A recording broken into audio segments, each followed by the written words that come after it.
Sa bawat araw, hinaharap natin ang tukso, mula sa simpleng pag-snooze ng alarm hanggang sa malalaking desisyon na magtatakda ng ating kinabukasan. Ang disiplina ang tunay na susi para makontrol ang sarili at maabot ang pangarap.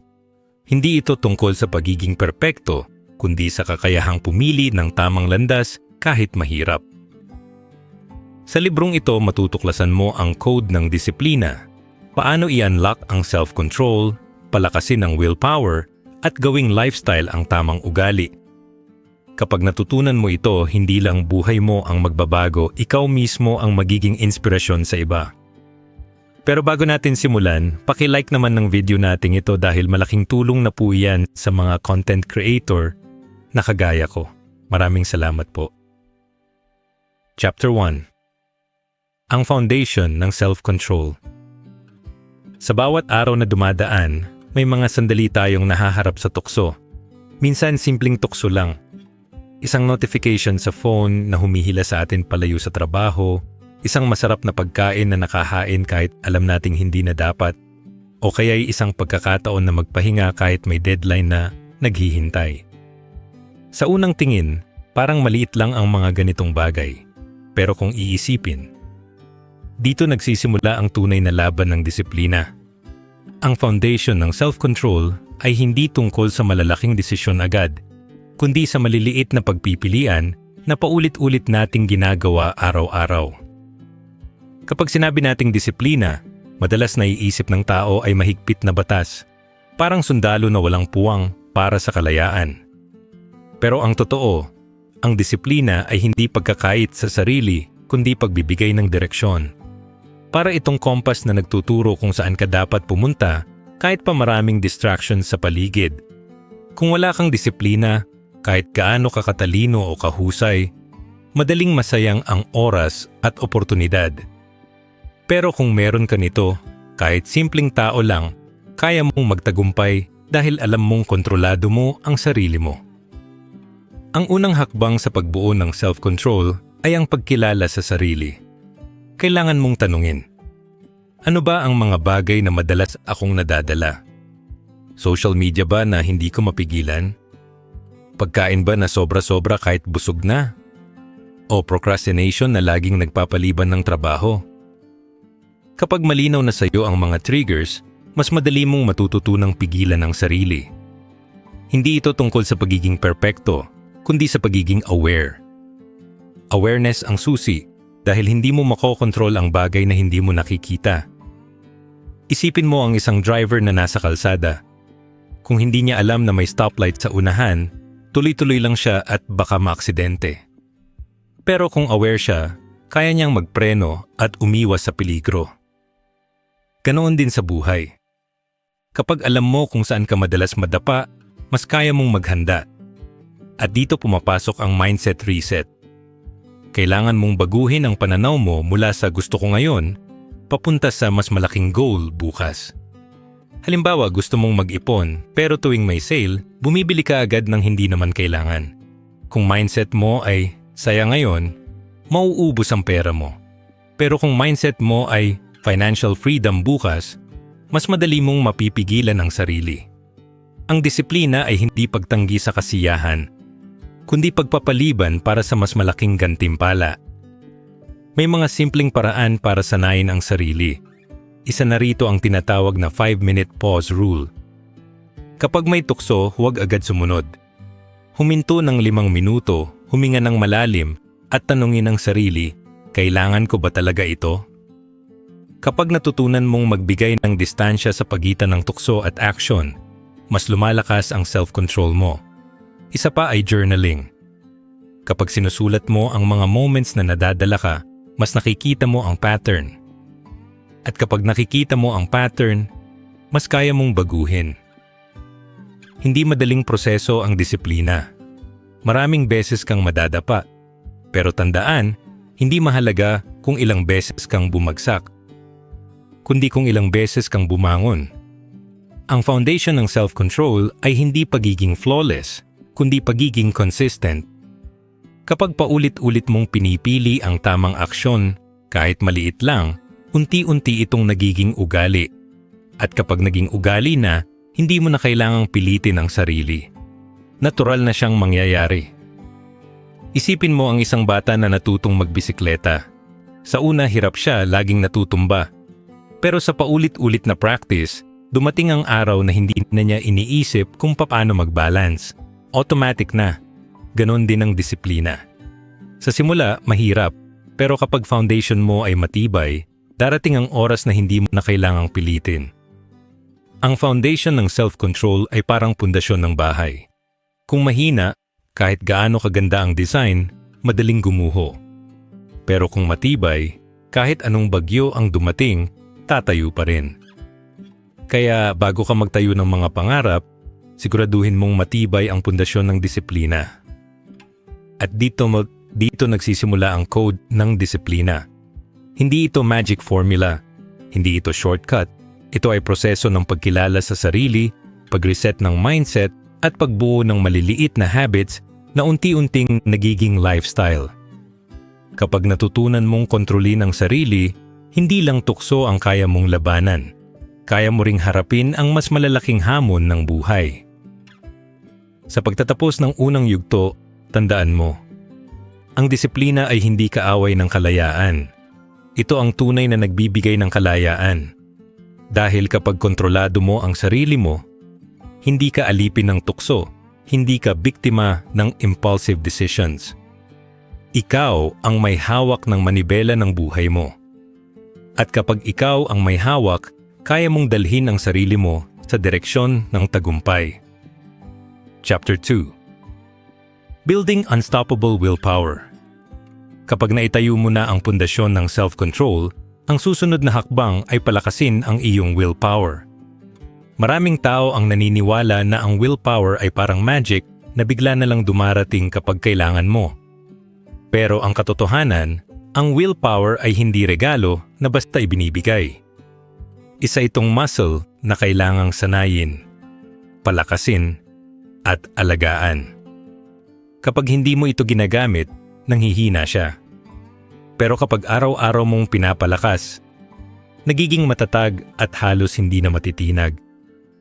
Isipin mo ang isang atleta na araw-araw nag-e-ensayo. Hindi siya umaasa sa inspirasyon para tumakbo, magbuhat, o mag-training. Umaasa siya sa routine. Ganon din ang willpower. Kung hihintayin mo lang ang motivation, madalas hindi ito darating. Pero kung gagawin mong habit ang disiplina, kahit walang gana, kaya mong kumilos. Ang sikreto ay consistency over motivation. Ang motivation ay parang apoy na mabilis magliyab pero mabilis ding mamatay. Ang consistency ay parang uling na matagal bago maubos. Nagbibigay ng init na tuloy-tuloy.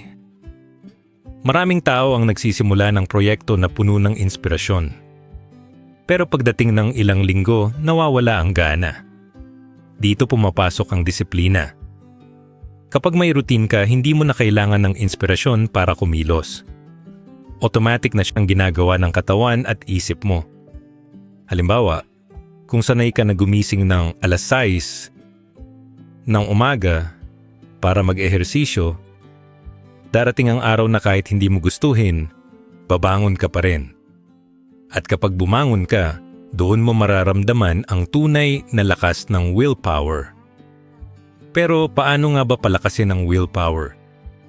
Isa sa pinakamabisang paraan ay ang tinatawag na small wins strategy.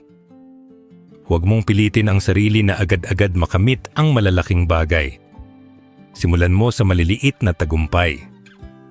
Kung gusto mong magbawas ng timbang, huwag mong pilitin ang sarili na mag-diet ng sobra sa unang linggo. Simulan mo sa simpleng pagbabawas ng soft drinks.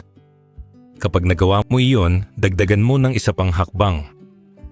Ang bawat maliit na panalo ay parang ladrilyo na bumubuo ng malaking gusali. At kapag nakikita mo ang progreso, mas lumalakas ang loob mo. Ang willpower ay hindi lang tungkol sa pisikal na lakas. Malaki rin ang kinalaman ng energy management. Kapag pagod ka, mas mahirap pigilan ang tukso. Kapag kulang ka sa tulog, mas mahirap mag-focus. Kaya kung gusto mong palakasin ang willpower, alagaan mo ang katawan mo. Kumain ng tama, matulog ng sapat, at magpahinga kapag kailangan. Hindi mo pwedeng asahan ang isip mo na maging matatag kung ang katawan mo ay laging nanghihina. Isa pang mahalagang aspeto ng willpower ay resilience. Hindi lahat ng plano ay laging magtatagumpay. May mga araw na madadapa ka, magkakamali o mabibigo. Pero ang tunay na lakas ng willpower ay nakikita sa paraan ng pagbabalik. Kapag bumagsak ka, huwag mong isipin na tapos na. Isipin mo na ito ay parte ng proseso. Ang bawat pagkakamali ay aral na magagamit mo sa susunod. Ang resilience ay hindi pagtanggi sa failure, kundi pagtanggap na kasama ito sa paglalakbay. Isipin mo ang isang negosyante na ilang beses nalugi bago nagtagumpay. Kung wala siyang willpower na bumangon muli, hindi niya mararating ang tagumpay. Pero dahil matibay ang loob niya, bawat pagkatalo ay naging hakbang papunta sa panalo. Ganoon din sa buhay natin. Ang willpower ay hindi lang kakayahang pigilan ang tukso, kundi kakayahang magpatuloy kahit mahirap. May mga pagkakataon na mararamdaman mong ubos na ang lakas mo. Parang wala ka nang maibigay. Dito mo kailangang tandaan na ang willpower ay hindi palaging malakas. May mga araw na mahina siya. Pero kung may disiplina ka, kaya mong magpatuloy kahit mahina. At kapag nagpatuloy ka, unti-unti siyang lumalakas muli. Ang building of unstoppable willpower ay parang pag-akyat sa bundok. Sa simula, mabagal at mahirap. Pero habang umaakyat ka, mas lumalakas ang binti mo, mas humahaba ang hininga mo, mas nagiging matatag ang katawan mo. At kapag narating mo ang tuktok, doon mo mararamdaman ang tunay na kapangyarihan ng willpower. Hindi dahil madali ang daan, kundi dahil hindi ka sumuko. Sa bawat araw, may pagkakataon kang palakasin ang willpower mo. Kapag pinili mong tapusin ang trabaho kahit gusto mong magpahinga, lumalakas siya. Kapag pinili mong mag-ipon kahit gusto mong gumastos, lumalakas siya. Kapag pinili mong magpatuloy kahit gusto mong sumuko, lumalakas siya. Ang bawat maliit na pagpipilian ay parang ehersisyo para sa muscle ng willpower. At kapag araw-araw mong ginagawa ito, darating ang oras na hindi na matitinag ang loob mo. Kahit anong tukso, kaya mong labanan. Kahit anong pagsubok, kaya mong harapin. Ang unstoppable willpower ay hindi tungkol sa pagiging superhuman. Ito ay tungkol sa pagiging consistent, resilient, at aware. Sa pagtatapos ng ikalawang yugto, tandaan mo, ang willpower ay hindi basta-basta dumarating. Ito ay pinapalakas, pinapanday, at pinapanday sa bawat araw. Kapag natutunan mong palakasin ang muscle na ito, hindi lang tukso ang kaya mong labanan. Kaya mong abutin ang mga pangarap mo, kahit gaano pa ito kalaki. Dahil ang tunay na lakas ay hindi nakikita sa simula, kundi sa kakayahang magpatuloy hanggang dulo. Chapter 3: The Discipline Code in Action. Kapag naitayo mo na ang pundasyon ng self-control at napanday ang muscle ng willpower, ang huling hakbang ay ang aktwal na paggamit nito sa araw-araw. Dahil ang disiplina ay hindi lang konsepto na maganda pakinggan, hindi lang prinsipyo na nakasulat sa libro. Ang disiplina ay dapat nakikita sa kilos, sa ugali, at sa mga desisyon na ginagawa mo mula umaga hanggang gabi. Ito ang tunay na code ng disiplina. Ang kakayahang gawing lifestyle ang lahat ng natutunan mo. Sa bawat araw na gumigising ka, may pagkakataon kang ipakita ang disiplina. Ang unang sandali ng umaga ay mahalaga dahil dito nagsisimula ang tono ng buong araw. Kung ang unang desisyon mo ay bumangon agad at simulan ang routine mo, mas malaki ang tsansa na magiging produktibo ka. Pero kung ang unang decision mo ay mag-snooze ng alarm at magpahinga pa ng ilang minuto, madalas nadadala na ang buong araw sa tamad na ritmo. Kaya't ang disiplina ay nakikita sa maliliit na bagay. Ang simpleng pagpili na bumangon agad ay isa ng patunay na kontrolado mo ang sarili mo. Ang mga daily rituals ay hindi dapat komplikado. Hindi mo kailangan ng sobrang daming gawain para masabing disiplinado ka. Ang kailangan mo ay mga simpleng habits na paulit-ulit mong ginagawa. Halimbawa, gumising sa parehong oras araw-araw, maglaan ng ilang minuto para magdasal o mag-meditate, mag-ehersisyo kahit simpleng stretching lang at magplano ng gagawin sa buong araw. Kapag consistent ka sa mga rituals na ito, unti-unti mong mararamdaman na mas malinaw ang isip mo, mas matatag ang loob mo, at mas kontrolado mo ang oras mo. Pero hindi natatapos ang disiplina sa sarili lang. Kailangan mo rin ng accountability systems. Ang tao ay likas na mahina kapag mag-isa. Madaling bumigay sa tukso kapag walang nakakakita. Pero kapag may kasama kang nagbabantay, mas lumalakas ang loob mo. Maaari itong mentor, kaibigan, o kahit app na nagre-record ng progress mo. Ang mahalaga ay may sistema na nagpapaalala sa iyo na hindi ka dapat sumuko. Kapag alam mong may ibang umaasa sa iyo, mas madali mong pipiliin ang tamang action. Isipin mo ang isang estudyante na nagre-review para sa exam. Kung mag-isa lang siya, madali siyang madadala ng cellphone or TV. Pero kung may study group siya, mas malaki ang tsansa na magpapatuloy siya. Dahil alam niyang hindi lang siya ang nag-aaral, kundi may iba ring umaasa sa kanya. Ganon din sa disiplina. Kapag may accountability system ka, mas matibay ang commitment mo. Ang disiplina ay hindi lang para sa maliliit na bagay. Ito ay para sa mas malalaking pangarap. Kapag natutunan mong kontrolin ang sarili mo sa araw-araw, mas madali mong maabot ang long-term vision mo.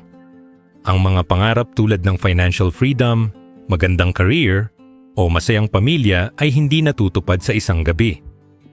Natutupad ito sa pamamagitan ng consistent na disiplina sa loob ng maraming taon. Halimbawa, kung pangarap mong magkaroon ng sariling negosyo, hindi sapat ang ideya lang. Kailangan mong mag-ipon, magplano, at magtrabaho araw-araw. Kung wala kang disiplina, madaling masayang ang pera at oras.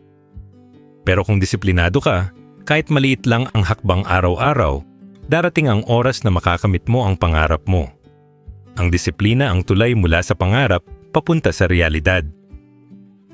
Ang code ng disiplina ay hindi lang tungkol sa pagtanggi sa tukso. Ito ay tungkol sa pagbuo ng lifestyle na nakasentro sa control at direction. Kapag natutunan mong pagsamahin ang self-control at willpower, nagiging natural na sayo ang tamang aksyon. Hindi mo na kailangang pilitin ang sarili mo. Automatic na siyang nangyayari dahil ito na ang ugali mo. Isipin mo ang isang tao na sanay mag-ehersisyo araw-araw. Sa simula, kailangan niyang pilitin ang sarili. Pero pagdating ng ilang buwan, hindi na niya iniisip kung gusto ba niya o hindi. Automatic na siyang gumigising at nag-ehersisyo. Ganoon din ang disiplina. Kapag naging lifestyle na siya, hindi mo na kailangang mag-isip. Natural na siyang lumalabas sa kilos mo. Ang huling bahagi ng code ng disiplina ay ang unlocking process. Kapag natutunan mong pagsamahin ang lahat ng natutunan mo, mararamdaman mo na parang may susi kang hawak. Ang susi na ito ay nagbubukas ng pintuan papunta sa mas malaking posibilidad. Kapag kontrolado mo ang sarili mo, hindi ka na alipin ng tukso. Kapag matibay ang willpower mo, hindi ka na natitinag ng failure. Kapag lifestyle na ang disiplina, hindi ka na madaling matumba ng problema.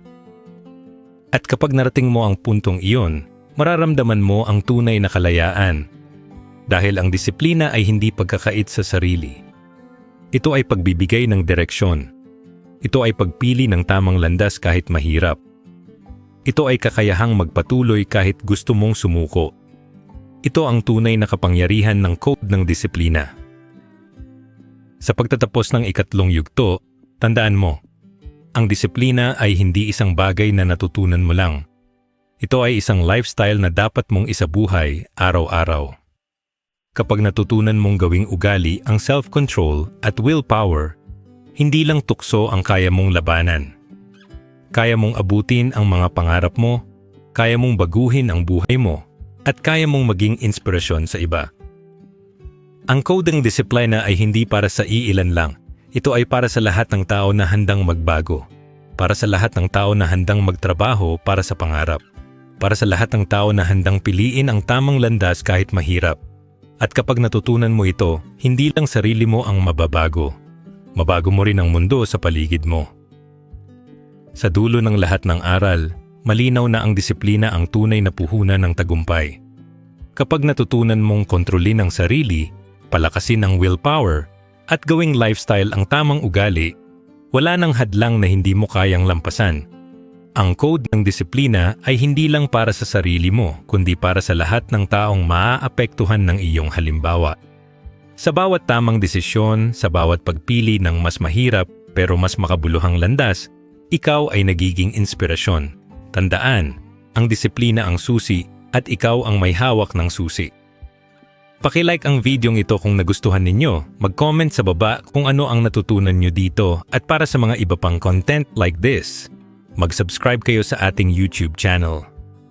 Muli ako po si Edward Gilles at ito ang Gintong Ugali YouTube channel. Maraming salamat sa panonood at kita-kits sa susunod na video.